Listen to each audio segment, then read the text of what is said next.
കണ്ണൂരിൽ ഉൾപ്പെടെ ജനവിധി വരുമ്പോൾ രാഷ്ട്രീയ സുനാമി ഉണ്ടാകുമെന്ന് ബേപ്പൂർ മണ്ഡലം UDF സ്വതന്ത്ര സ്ഥാനാർത്ഥി PV അൻവർ പറഞ്ഞു. കണ്ണൂർ താവക്കരയിലെ ഹോട്ടൽ റോയൽ ഒമാർസ് ഹാളിൽ വാർത്താസമ്മേളനത്തിൽ സംസാരിക്കുകയായിരുന്നു അദ്ദേഹം. ഞങ്ങൾ വ്യക്തിപരമായി നടത്തിയ ഒരു സർവേ റിപ്പോർട്ട് 86 സീറ്റിൽ UDF അധികാരത്തിൽ വരുന്നു. അതിൽ കണ്ണൂരിലെ രാഷ്ട്രീയമൊക്കെ നമ്മൾ നന്നായിട്ട് വിശദീകരിക്കുന്നുണ്ട്. 86-ന് പുറമെ 23 സീറ്റിന്റെ ചാൻസുകളാണ് നമ്മൾ കാണുന്നത്. ആ 23-ഉം ജയിച്ചു കഴിഞ്ഞാൽ ഒരു 109, 110 സീറ്റിലേക്ക് എത്തും. 86 കഴിഞ്ഞ് ഈ പറയുന്ന ചാൻസ് സീറ്റിന്റെ 50% വന്നാൽ പോലും 100 സീറ്റിലേക്ക് എത്തുന്ന സാഹചര്യമുണ്ട്. ഈ സാഹചര്യമൊക്കെ ഉണ്ടാക്കിയത് ഞാൻ ഈ 1.5 വർഷം മുമ്പ് ഉയർത്തിയ അതേ വിഷയമാണ്.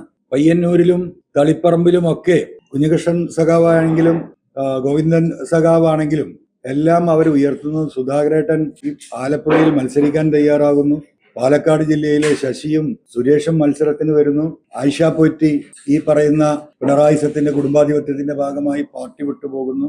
കേരളത്തിന്റെ രാഷ്ട്രീയം പരിശോധിച്ചു നോക്കിയാൽ ഒരു ഘട്ടത്തിൽ പോലും തെരഞ്ഞെടുപ്പ് ഘട്ടത്തിലോ അല്ലാതെയോ CPM-ന് ഇത്രമാത്രം ഉത്തരവാദിത്തപ്പെട്ട നേതാക്കന്മാർ വിട്ടുപോരുന്ന സാഹചര്യം ഉണ്ടായിട്ടില്ല.